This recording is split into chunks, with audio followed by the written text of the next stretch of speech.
ሰዳከት አሊያን አጠምዳለሁ ብላ ሳታስበው ራሷን እስር ቤት አግኝተዋለች።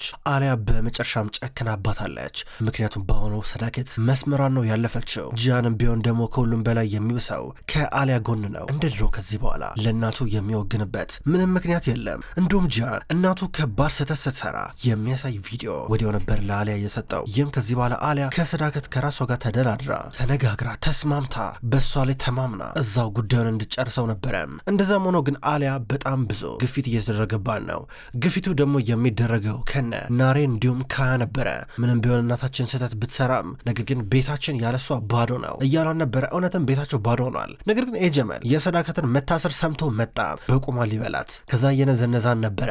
አትወጫትም ከዚህ እስር ቤት እያላን ነበረ። እንደሚገላት ዛተባት። የበለጠ እየፈራች ነው። እጅና እግሯ እዚህ ታስሯል። የትም መሄድ አትችልም። ድንገት ጃን እየመጣ ኤጀመልን እንዲሄድ እያደረገው ነበረ። ሰዳከት ለልጁ የተሰማትን ስሜት መደበቅ እዚህ ጋር አትፈልግም። የምር ፈራሁኝ፣ አሁን ገና ተሸበርኩኝ እያለችው ነበረ። እማዬ አውቃለሁ የሰውዬ ገዳይ እንደሆነ አውቃለሁ። ስጦር ሶስት ከገባሽ ከባድ እንደሚሆንብሽ እማዬ። እኔስ በሆን እዚህ አንቺ ስላለሽ ደስተኛ የሆንኩኝ ይመስልሻል? ተመልከች እስኪ። ግራ የሚገባኝ እኮ ለሁሉም ነገር እኔን ተጠያቂ የምታረጊው ነገር ነው። ሁልጊዜ እኔን ተወቃሽ ታደርጊኛለሽ። እንዴት ሆኖ እኔ ልወቀስ ይችላለሁ እማዬ? አንቺ ባረግሽው ነገር እስካሁን ድረስ በብዙ ነገር ስከላከልልሽ ነበረ። ለምን እዚህ እንዳለሽ ታውቂያለሽ? ስግብግብ ስለሆንሽ፣ ራስ ወዳድ ስለሆንሽ፣ በሁሉም ነገር ሰው ስለምትንቂ እዚህ ያለሽው ለዛ ነው እንጂ ሌላ አይደለም። ለእኛ ብለሽም አይደለም እያለ ነበር። ጃ እንዴት እንደዛ ትላለ እያለችው ነበረ። አሁን እንግዲህ እዚህ እስር ቤት ሆነሽ ከሰተሽ ትማሪያለሽ ብዬ አስባለሁ ይላታል። እና እናት እስር ቤት ስትበሰብስ አይተ እንዳላየ ልትሆን ነው? እንደዛ ነው የምፈልገው? እንደዛ ነው የምታስበው? አለችው። እማዬ ምንም እየተረዳሽኝ አይደለም። እኔ አላማዬ ሀሳቢም ይሄ አይደለም። ነገር ግን ይኸውልሽ እማዬ ታውቂያለሽ፣ እኔ ላንቺ ብዬ ህይወቴን ሰጣለሁ። ላንቺ ብዬ ሁሉን መስዋዕትነት ለመክፈል ዝግጁ ነኝ። ነገር ግን ለእናቴ ነው። እዚህ ጋር ግን ፊት ለፊት የቆመችው ግን ራሷ የኤጀመል ኮፒ ናት። እኔ ደግሞ እሞታታለሁ እንጂ ለኤጀመል ብዬ አይደለም እሱን ላግዘው ጣቴን እንኳን አላንቀሳቀስም እማዬ እንደሞ ታውቂያለሽ እያላን ነው። እንደዚህ ሲላት በጣም እያዘነች ነበረ። ሰዳከት አንገቷን አቀርቅራ ማልቀሷን ቀጠለች። ምንም የሚያደርገው ነገር እንደሌለ ይናገራል። ድንገት ጠበቃው ሄሮን መጣ። ሲመጣ እሱ ጂያን በቃ ሰዓታችን አልቋል መሄድ አለብን እያለ ነበረ። እሺ መጣው እያለ እሱ ጭንቅላቱን ያንቃል። እማዬ ፈጣሪ ካንቺ ጋር ብሏት እየለ ነበር። በአንድ በኩል ደግሞ እሷ እና በመጨረሻ ሚስትህን መረጥክ ማለት ነው፣ ከኔ ያስበልጠህ ማለት ነው። እንደዚህ ይሻላል፣ በቃ እንደዚህ ይሻላል። አሁን ቦራን ሲነቃ ምንድን ነው የሚለው? ቦራን ሲነቃ ይህን ሲያይ ምንድን ነው የሚለው? ጂያን ይህን ትጋፈጣለህ? ልጄ ግን ይነቃል። ልንገርህ በህይወቴ እሱ ካለለኝ ለእኔ በቂ ነው። አንተ እንደፈለግኩን። ነገር ግን ቦራን በእግሮቹ ቆሞ አየዋለሁ አንድ ቀን ብላ ስታለቀስ ነበረ። ጂያንም ቢሆን እያለቀሰ ትቷት ሄዳል። በሌላ በኩል አሊያ ቤት ውስጥ ናት። ወደዚህ ወደዛ እያለች ነው። ግራ ገባት። ጂያንም የለም። እናቱን ሊያይ ሄደዋል። እሷ ብዙ ነገር እያወጣች እያወረደች ነው። በድንገት ናሬ ደወለችላት። ቶሎ ብላ ነበረ እሷ ስልኩን ያነሳችው። ሄለው አሊያ እንዴት ነሽ? በነገራችን ላይ አሊያ ኤጀመል እማዬን ልነግራት ቅድም እስር ቤት ሄዶ ነበር። መቼ ሰምተሻል ብዬ አስባለሁ። እና እያስፈራራን ነበረ። እንዴት እንደሆነ አላቅም። አሊያን ነገር እንዴት ብለን እንደምንወጣው አላቅም። ነገር ግን ክሱን ማንሳት ሊኖርብሽ ይችላል። በቃ እባክሽ ይህን ክስ አንሺ እባክሽ አሊያ እየለመንኩሽ ነው። አሁን እኮ ይቅር ቢያት ብዬ እኮ እየጠየኩሽ እኮ አይደለም እማዬ አልተሳሳተችም፣ ይቅር ቢያት ምናምን ነገር እያልኩኝም አይደለም። በቃ ግን በቃ እንደዚህ በማድረጋችን ምንም የምናገኘው ትርፍ የለም፣ የበለጠ እንጎዳለን እባክሽ እያለቻ ነበር። በውጭ በኩል ኤጀመል የሰዳከትን ስም እየጠራ ሲጮው ድምፁ ይሰማ ነበረ። ከዛም በኋላ ወዲያው ነበር ናሬ በቃ አሊያ በኋላ እንደዋወላለን እሺ አስይበት ብላ ስልኩን ዘጋቸው። አሊያ ጨንቋት በረዥሙ እየተነፈሰች ነው። አሁንም ቢሆን ኤጀመል በፍጹም እየተረጋጋ አይደለም። ሻይን ከእናቱ ጋር ተቀምጠዋል። ይሄ ሰዳከት ስራ ነው። ይሄ የሚኔ ጉዳይ ነው። በሚኔ ጉዳይ ነው የታሰረችው። ገና እዛ እስር ቤት ተበሰብሳታለች። እንድትበሰብስ ነው የማረገው፣ እዛ እስር ቤት እንድትሞት ነው ማረገው ሲል ነበረ። አባዬ ኧረ በቃ ዝም በል እያለ ሻይን ሲቆጣ ነበረ። ድንገት ናሬ እየመጣች ነው። አሳያታለሁ እያለ ጀመል ይከራከራል። ይሄ የሚኔ ጉዳይ አይደለም እንዴ? ምን እያልክ ነው ያለው? የሚኔ ጉዳይ አይደለም። ይሄ አለመግባት ተፈጥሮን አልኩህ እኮ። በአንድ ቀን በሁለት ቀን እማዬ ከዛ እስር ቤት ትወጣለች። ለምን ነው የማትረዳው? አንድ ጊዜ ስትለው ነበር። ይሄ ምንም አለመግባት አይደለም። ነገሩ በሙሉ ግልጽ ነው። ታዲያ ለምን ቅድም ስተኝ እንደዚህ የደነገጠችው? ሰዳከት እንደዛ ደንግጣ አታውቅም እኮ። ሰዳከት ተሰብራለች። ሰዳከት ወድቃለች። ከዚህ በኋላ የማትነሳበት ሁኔታ ውስጥ ገብታለች። ያሁሉ መልኩ ሁሉ ጠፍቶብኛል እያለ ሲናገር በአንድ በኩል ፊዳን ደግሞ ሰማችና አንተ ቆይ ምንድነው የምታወራው? ምንድነው የምትለው? ከቅድም ጀምሮ ስታወራ ስሰማ ነበር። ምንድነው የምታወራው አለችው። ምንድነው የምትይው ደግሞ አንቺ እያለ ነበር። ልጄ ጠፍታለች ሰማረለ። ልጄ ጠፍታ ሰዳከት ምናምን ነገር አትበለኝ። ውስጤ እንደ እሳት እየነደደ ነው ያለው። ከቅድም ጀምሮ ስሰማ ነበረ። አንተ ልጄ ረስተህ ሰዳከት ትላለህ። አልበዛም እንዴ ነገር? በጣም በዛ። እስከ አንድ ጊዜ ከጭንቅላት ውስጥ እንኳን አውጣት አንድ ጊዜ ቢያንስ። ምን ነካ? ቆይ ብላ ስጮህ ቦታሽን ወቂ፣ ስነስርዓትሽን ያዢ እያላን ነበር። እኔማ ቦታዬን አውቃለሁ። እኔማ ስነስርዓቴን የማክሰው እኮ ነኝ። አንተን ስሟን አስሬ የምጠራብኝ በቤቴ። ከዚህ በኋላ ስሟን አታንሳብኝ፣ አያገባኝም። እኔ ልጄን አምጣልኝ ስትለው ደነገጠ። ክው ነበር ያለው። ሻይን ደግሞ ማየ በቃ ነግቢ እያለ ነበር። ትንሽ አታፍርም እንዴ? አታፍርም ወይ ብላ እየጮችበት ነበር። አንቺ ሴት ይኸውልሽ ረፊ እያላን ነበረ። ልጄ በሕይወት አለች ወይስ የለችም? ልጄን ታመጣለች ሳታመጣም እያለችው ነበረ። ሻይን እናቱን ደገፋ አድርጎ ውስጥ ይዟ ሲገባ ይጀመል ደግሞ እቺን ሴት ዞር አድርጉልኝ ግደልልኝ ብሎ እየጮኸ ነበር። እሷ በርጋ ትቆምና ሙልጭ አርጋ ሰድባው ወደ ውስጥ እየገፉ ያስገባታል። ብቻውን ቆሞ እሱ ማውራት ጀመረ። ህይወት ደግሞ ዝም ብላ በባዶ ሜዳ ስትሳደብ ፈጣሪ እያለ ነበረ። በሌላ በኩል በዚህ ሁሉ ማለት ግራ የተጋባው ደሚር ነው። ደሚር የምር ነው ግራ የገባው። ማታ ወደ ቤት እየመጣ አባቱ ቁጭ ብሎ እየጠበቀው ነበረ። ደሚር ያገኘውን የዘሪን ሻሽ ይዞ ነበር የመጣው። አባዬ ተመልከት፣ በደንብ ተመልከት፣ ቅድም እሱ የታገተበትን ሚኒባስ አገኘ ነው እና ይህን ሻሽ አገኘውኝ። አባዬውን የምታውቀው ነገር አለ ንገረኝ አለው። ሲጀመር እኔ የሆነ ነገር እንዳለ ባቅ ኖሮ ከዚህ ሁሉ ጀርባ እጄ ቢኖርበት ኖሮ ሻሹን እኔ ራሱ ይዤልህ መጣ ነበረ። እዛ መኪና ውስጥ ሄደ ሻሹን ማምጣት አይጠበቅብህም ነበር አለው። ከዛ ትቶት ሄደ። ደሚር አባቱ እንዳላረገው እርግጠኛ ሆኗል። በቀጥታ ወደ መኝታ ክፍል ገባ። ወደ ዘሪን መኝታ ክፍል እየገባ ለዘሪን ለሚወለደው ልጅ የገዛለትን አልጋ እየተመለከተ ነበረ። ማልቀስ ጀመረ። የምር ነበር የናፈቀችው። በጣም ነው የከፋው። በሌላ በኩል ዘሪን ታስራለች። ዘሪን የሆነ ቤት ውስጥ ናት። እጇ በገመድ ታስሮ አፏ ላይ የሆነ ጨርቅ ነገር ተደርጓል። ልቀቁኝ ብላ እያለቀሰች ነው። በአንድ በኩል ከያም ቢሆን ጨንቆታል። ከያ ብቻውን ቤት ውስጥ ሆኖ እያሰበ ነበረ። ከዛም በኋላ እሷን ያገታት የሆነ ሰውዬ ነው። በቀጥታ እዛው ማታ ላይ ወደ ኤጀመል እየደወለ ነበረ። ኤጀመል ተኝቷል። ቪዳንድን ግን አልተኛችም። አጠገቡ ነበረች። የጀመል ስልክ እየተደወለ ነው። አንሳ ስትሎ ነበረ። ከዛም በኋላ በቀጥታ እሱ ስልኩን አነሳ። ሄለው ማና አንተ ሲል ነበር የጀመል። አታቀኝም እኔን፣ ነገር ግን ሐማዳን ታቋል አይደለ? እሱን ስለመቼስ ታስታውሰኛል ሲሉ ነበረ። የጀመል ደነገጠ። እጁ ተንቀጠቀጠ። ካልጋው ላይ ብድግ እያለ ነበረ። ዘሪናት እያለች እጁን ስትጎትት ዘርቤ እባክሽ አንቺ እሷ አይደለችም ተረጋጊ እያለ ስልኩን ይዞ ወጣ። እሷ ግራ ገባት። ቪዳን ጨንቋት እያለቀሰች ነበረ። የጀመል ስልኩን ይዞ ወደ ውጭ ከወጣ በኋላ ምንድን ያልከው አንተ? ምን ነው የምታወራው? ምን እያልክ እንዳለ አልገባኝም። ምን ነው የምትለው? ይሄ ሰውዬ እኮ ሞቷል፣ ሐማዳ ሞቷል አይደል እንዴ ሲሉ ነበረ። አዎ እሱማ ሞቷል፣ ቀብሬዋለሁ፣ ነገር ግን እሱ አልሞተ ተገደለ እንጂ እያሉ ነበረ። ከዛም በላይ ጀመልን አንተን ያረከው አለው። ምን ነው የምታወራው አንተ? ምን ነው የምትቀባጠረው ሲል ነበረ። አሁን የሐማዳ አባት ነኝ፣ ልጄን ምን እንዳረከው አውቃለሁ ሲል ነበረ። ሁሉም የሰማው ነገር ውሸት ነው አንተ ሰውዬ፣ እኔ ስለ ልጅ ግድያ ምንም የሚያገባኝ ነገር የለም፣ ስልኩን አሁኑ ዝጋው ሲለው ነበረ። ቆይ አንዴ ልጅ እኔ ጋር ነው ያለችው ሲለው ነበረ። ከዛ ጀመል አላምንህም እያሉ ነበረ። ውሸትህን ነው ሲለው ቆይ ላሳየ ብሎ ቪዲዮ ላከለት። ዘሬን እያለቀሰች አባዬ እርዳኝ እያለች ስጮህ ነበር የሚታየው። ጀመል ቪዲዮን እያየው እያለ ደነገጠ። ከዛም በኋላ በድንገት ቪዳን ከቤት ወጣች። ከማን ጋር ነው የምታወራው? ስለ ልጅ አዲስ ያወቀው ነገር አለ ስትለው ኧረ እባክሽ አንቺ ሴት ተረጋጊ፣ ኧረ እባክሽ ኧረ ወደ ውስጥ ግቢ እያላት ጭራሽ ሻይንና ናሬ ከውስጥ ወጡ። አባዬ ስለ ዘሬን አዲስ ነገር አለ እንዴ ብሎ ጠየቀው። ምንም ነገር የለም ተረጋጉ፣ አንድ ጓደኛዬ ነበር ይገርማችኋል ከእስር ቤት የደወለው፣ ምንም የተፈጠረ ነገር የለም ግቡና ተኙ ባካችሁ አላቸው። ናሬ በፍጥነት ወደ መኝታ ክፍሏ ገባች። ቪዳንም ገባች። ሻይን ዝም ብሎ አባቱን እያየው ነው። ምንም ነገር የለም ሂድ በቃ አለው። ሻይንም ገባ። ከዛም በኋላ ጀመል ሄለው ምን ነው የምፈልገው ከኔ ሲል ነበረ። ገንዘብ ነው የምፈልገው። ገንዘብ ታመጣለህ፣ $200,000 ታመጣለህ። ብቻ ነው የምትመጣው። አይ ሌላ ነገር አስባለሁ ደግሞ ምናምን ካልክ እዛ ጋር ከባድ ነገር ነው የሚፈጠረው፣ ልጅህን ታጣታለህ እያለው ነበር። ጀመል ስልኩን ዘጋው። ተናደደ፣ ተበሳጨ። እንዲህ እየተበሳጨ ወደ ውስጥ እየገባ ነበረ። በሌላ በኩል እነ ከድር አሁንም ቢሆን እዛው ሰዳከት የታሰረችበት ፖሊስ ጣቢያ ናቸው። ነገሮችን ይጠባበቃሉ። በድንገት ደወለች።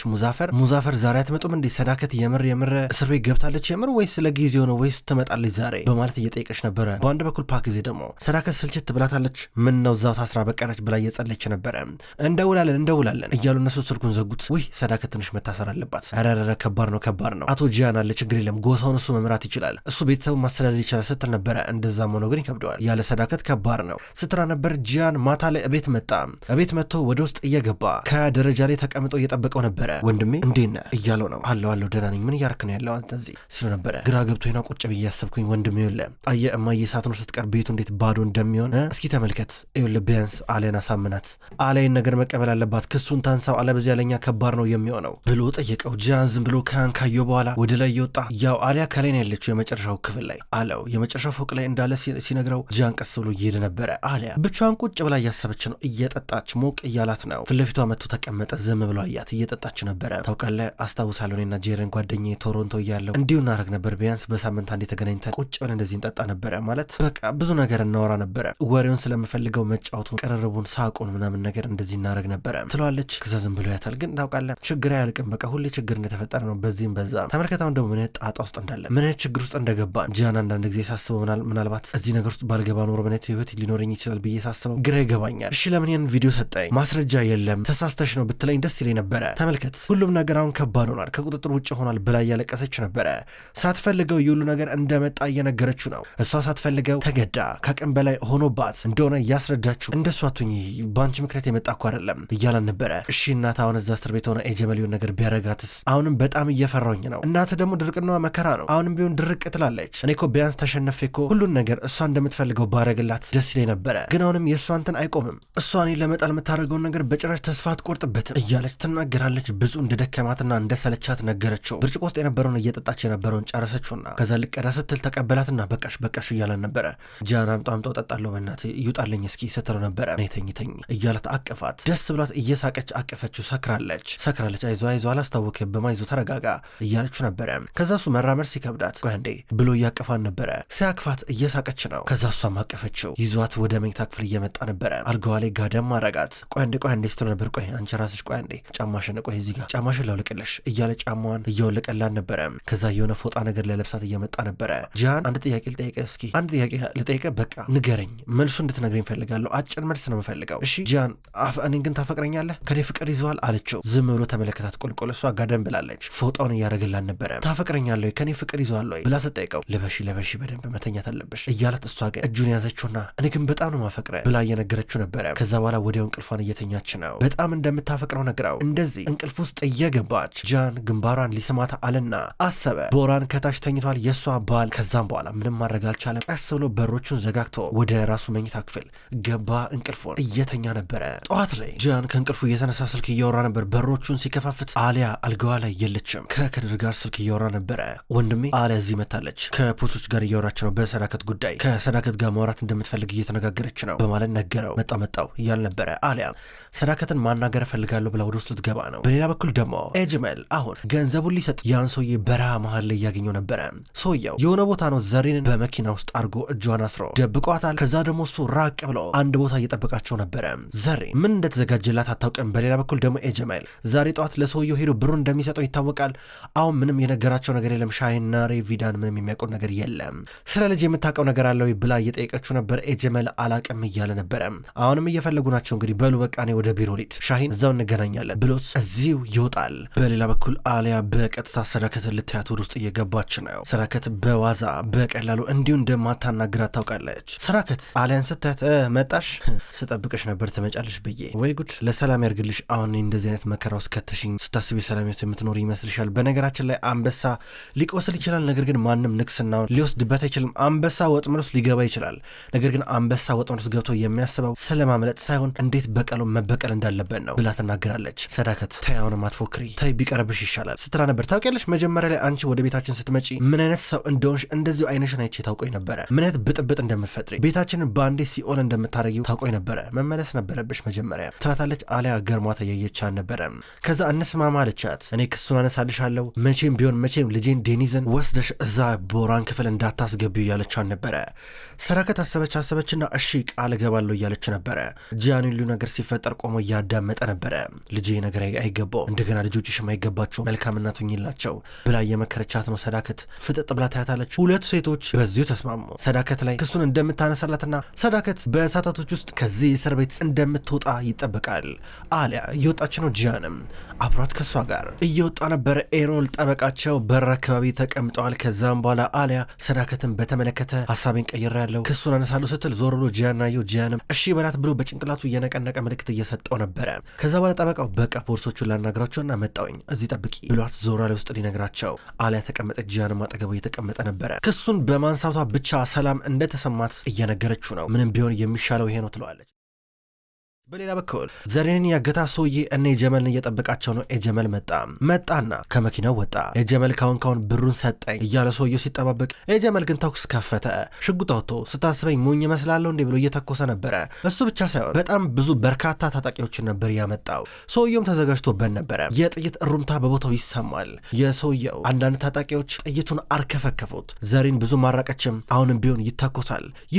እሷ እየተንቀጠቀጠች ድምፅ እየሰማች ነበረ። የጀመል ሰዎች ባይል እየተኮሱ ዘሬን ያገታት ሰው የሱን ሰዎች አንድ ባንድ እየገደሏቸው ነበረ።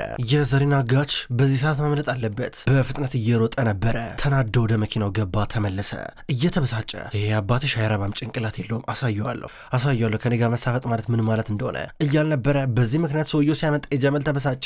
የሱን ሰዎች ማንም ሰው ስለዚህ ጉዳይ እንዳያውቅ ይህን ሰውዬ ገላችሁ አምጦልኝ እያለ ነበረ። ሰውየው እየጮኸ ነው። ዘሬን ደግሞ እጇን እየፈታች ነበረ። በአብዛኛው ፈታ ጨርሰዋለች። እያለቀሰች ነበረ። እሱ አሳየዋለሁ ብሎ እየዛተ እሷ ደግሞ አድፍጣ ስጠብቀው ነበር። በድንገት አነቀችው በገመዱ ስታንቀው መኪናውን መንዳት ከበደው። መሪው ዞረ ሄድና በአንድ አቅጣጫ እየተጋጨ ነበረ። ሲጋጭ በዚህ ምክንያት መኪናው እየጨሰ ነው። ሰውየው ከመሪው ጋር ተጋጨ፣ ራሱን ሳተ። እሷ ወደ ራሷን ለማስመለጥ እየሞከረች ነበረ። እነ ካያ አሁን እናታቸው ላይ የቀረበው ክስ እንደሚነሳ ያውቃሉ። በርጋ ሆነው እናታቸው እስከምትፈታ እየጠበቁ ነበረ። ናሬ መጣች ከሻይን ጋር እዛ ቦታ ነበሩ። እውነትን የሰማሁት ካያ ትሏለች ናሬ ከመኪናው እየወረደች። ከዛ እሱም አዎ እያላን ነበረ። ነገሮችን እየተጠባበቁ ድንገት አሊያ እየመጣች ነበረ። እንዴት ነው ታዲያ ክሱ ተነሳ ብለው እየጠቋን ነበረ። አዎ ተነስቷል፣ ነገር ግን ያው ፕሮሰስ መደረግ ያለበት ነገር አለ። ወይዘሮ ሰዳከት ከደቂቃዎች በኋላ ትለቀቃለች ብለው ነገሯቸው። ናሬ ደስ አላት። አሊያን እግዚአብሔር ይስጥሽ ብላ እያቀፈቻን ነበረ። ሰዳከት መለቀቋ ብቻ ለቤቱ ይዞት የሚመጣው ሰላምን ቢሆን እንደገና ለመረበሽ አለ። ነገር ግን እነ ካያ በጭራሽ ያለናታቸው ምንላቸው ነገር የለም። አሁን ዘሬን በፍጥነት ከመኪናው ወጣች። ሰውየው ስልኩን ከኪሱ ውስጥ እያወጣች ነው። የሚከፈተው በጣቱ አሻራ ነው። ቀስ ብላ እጁን አንስታ የጣቱን አሻራ ስልኩ ላይ ካረገች በኋላ በቀጥሳም ቶሎ ብላ ስልኩን ይዛ ወጣች። በሌላ በኩል ሰዳከት ተፈታች። ሰዳከት እየተፈታች ወንድሟ ሐሰን መጣ፣ እጇን ሳመ። እንኳን ተፈታሽ እያሉ በአክብሮት ሰላም እያሏን ነበረ። አሊያም ዞር ብላ ታያታለች። እንደዚህ ሆነው ሰዳከትን መኪና ውስጥ እያስገባት እንሂድኒ ሲባባሉ ድንገት ዘሪን የደወለችው ወደ ወንድሟ ሻሂን ነበር። ሻሂን ስልኩን አነሳው። ሄሎ ካያ ትሏለች። ካያ ደነገጠ። እንዴ ዘሪን የት ነው ያለሽው ሲላን ነበረ። ያለችበትን ቦታ ነገረችው። መሃል በረሃ ነው። ትክክለኛ ቦታውን ታውቀዋለች። ከዛም በኋላ ሰውየው ሞቷል መሰለኝ አላቅም፣ ያገተኝ ሰው ራሱን ስቷል ስትሉ ነበር። የመኪና አደጋ እንዳጋጠማቸው ነገረችው። ከዛም በኋላ ወዲያው ነበረ እሷ ስልኩን እንደዚህ እያናገረችው እያለ ከኋላ ሰውየው መጣ። ሽጉጥ ጭንቅላቷ ላይ ደቀነ፣ ያዛት። ድምጿ ተቋረጠ። ሁሉም ተጣደፉ። ዘሪን ወደ ነገረቻቸው ቦታ እየሄዱ ናቸው። እንደዚህ በአንድ አቅጣጫ ሲጓዙ በድንገት ደሚር እየመጣ ነበረ። አያቸው። ሲያቸው እነዚህ ደግሞ ወዴት እየሄዱ ነው ብሎ ሁሉንም እየተከተላቸው ነበረ። እነ ሻይንን መከተል ቀጠለ። ጀመል ደግሞ አሁንም ቢሆን አጋቹን እየተከታተለው ነበረ። ሻይን ሲደውልለት ምንም እንደማያቆኑ ነበረ ሲያወራው የነበረው። ጀመል መንገድ አድፍጦ ሁሉንም መከታተል እንዳለበት ያውቃል። አሁን እነ ሻይንን እየጠባበቀ ነበር። በአንድ በኩል ደግሞ አጋቹ በቀጥሳ ዘሪን ወደ ነበረችበት ቦታ ከመጣት በኋላ ወጥመድ እያዘጋጀ ነበር። ይህም በሩንና ትልቅ መሳሪያ እያገናኘ ነበር። ይህም በሩ ሲከፈት ገመድ ይሳብና በቀጥታ መሳሪያ ወደ ዘሪን እንዲተኩስ ነበረ። ሁሉን ነገር ካቀነባበረ በኋላ ይኸውልሽ አሁን እዚህ ጋር የሚወድሽ ሰው ቶሎ ብሎ ይሞታል ማለት ነው እያላን ነበረ በአንድ ጥይት። ከዛም በኋላ እነ ሻይን በቦታው ደረሱ። ከመኪና ሊወርዱ ናቸው። እየተጣደፉ ወደ ውስጥ እየገቡ ናቸው። ከበሩ ሊከፍተው ነው። በአንድ በኩል ደሚርንም በውስጥ ሲገባ እያዩ ነበረ። ይህን ጊዜ ጂያን መጠራጠር ጀመረ። ስለዚህ ካያን እንዳትገባ እያሉ ነበረ። በፍጥነት በሩን በረገደው። በሩን ሲከፍተው ሽጉጡ እየተኮሰ ነበር። ሲተኮስ ደሚር በጎን በኩል በመስኮት ገብቶ ነበረ። በመስኮት ገብቶ ወደ ዘሪን ተወረወረ። ሽጉጡ የመታው የደሚርን ደረት ነው። ክቡራን ተመልካቾች እንኳን ወደ ቅጠል ቲቪ ዩቲዩብ ቻናል በሰላም መጣችሁ። በዛሬው ዕለት ዘውድ የተሰኘውን ድራማ ተመልክተናል። ተመልካቾች እንደተመለከታችሁት ዘውድ ድራማ ምዕራፍ 2 በዚህ መልኩ ይቀጥላል። በቅጠል ቲቪ ዩቲዩብ ቻናል በተመሳሳይ አቀራረብ በቪዲዮ በአቀራረቤ ላይ አስተያየታችሁን ያላችሁን ኮሜንት በሙሉ ኮሜንት መስጫ ስር እንድጽፉልኝ በትህትና ጠይቃለሁ። ቪዲዮቼ ወደ እናንተ ዘውትር ሲደርሱ ላይክ እንድታደርጉም የምጠይቅ ይሆናል። ተመልካቾች በዘውድ ድራማ በተጨማሪ ማለትም ዘውድ ድራማ በማይቀርብበት ቀናቶች ስውር እጅ ወደ እናንተ የሚደርስ ይሆናል። ሁለቱ ድራማዎች እንድትከታተሉ ጠይቃለሁ። በቀጣይ በአዳዲስ ቪዲዮዎች እስከምንገናኝ ድረስ በያላችሁበት መልካም ቆይታ ይሆን።